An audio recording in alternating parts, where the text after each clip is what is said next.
एक महत्त्वाची अपडेट, रोहित शेट्टी यांच्या घरावर गोळीबार करणाऱ्याला अटक झालेली आहे। गोळीबार करणाऱ्या आरोपीला राजस्थानमधून अटक करण्यात आली आहे। आरोपीसह आणखी तिघांना पोलिसांनी अटक केल्याची माहिती आहे आणि मुंबई क्राईम ब्रांच आणि बहादुरगड स्पेशल टास्क फोर्सनं ही संयुक्त कारवाई केल्याची माहिती सध्या समोर आलेली आहे। महत्त्वाची आणि मोठी अपडेट म्हणावी लागेल, बऱ्याच दिवसापासून बऱ्याच काळापासून या आरोपींचा शोध सुरू होता आणि मात्र या आता आरोपींना अटक झाल्याची माहिती आहे। आणि या संदर्भात आणखी जाणून घेणार आमचे प्रतिनिधी नंदकिशोर आपल्या सोबत आहेत। नंदकिशोर, बऱ्याच दिवसांपासून या आरोपींचा शोध घेत होते पोलीस, आता सध्या महत्त्वाची अपडेट, बहादुरगड स्पेशल टास्क फोर्सने संयुक्त कारवाई केली आहे।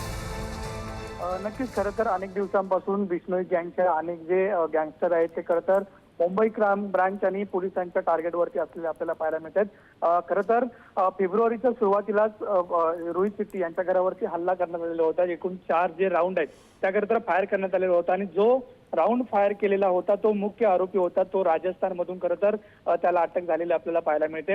त्याच्यासोबत इतर 3 जण होती, त्या तिघांना सुद्धा अटक केलेली आहे। एकूण 4 जणांना असं बहादुरगड पोलीस म्हणजे बहादुरगड स्पेशल टास्क फोर्स आणि मुंबई क्राईम ब्रांच या दोघांच्या संयुक्त कारवाईनं अटक केलेली आपल्याला पाहायला मिळते। त्यांना आता मुंबईत सुद्धा आणतील, मुंबईतल्या कोर्टा समोर खरं तर त्यांना उभं करतील आणि त्याच्यानंतर त्यांना जो गुन्हा आहे तो खरं तर कबूल केला जाईल। खरं तर दुसऱ्या बाजूला जर पाहायला गेलं तर याच मधील अजून 5 जे आरोपी आहेत ते पुण्यामधून अटक केलेले आपल्याला पाहायला मिळतात। की हा जो मुख्य आरोपी होता तो खरं तर अनेक दिवसापासून वॉन्टेड होता। अनेक दिवस मुंबई पोलीस जे आहेत ते या आरोपीच्या शोधात असलेले आपल्याला पाहायला मिळते आणि तो आरोपी जो आहे त्याला आता राजस्थानच्या बहादुरगड या ठिकाणून खरं तर अटक केलेली आपल्याला पाहायला मिळते। त्याच्या संदर्भात संपूर्ण जे काही गोष्टी आहेत म्हणजे उपकरणं असतील, मोबाईल असतील किंवा त्याची बाईक असेल, ही संपूर्ण पोलिसांनी जप्त केलेली आपल्याला पाहायला मिळतात। आणि मुख्य आरोपीला मेन म्हणजे अटक झालेली आहे। आता पोलीस तपास करतील, चौकशी होईल आणि या चौकशीमधून काय निष्पन्न होतं याकडे लक्ष असेल।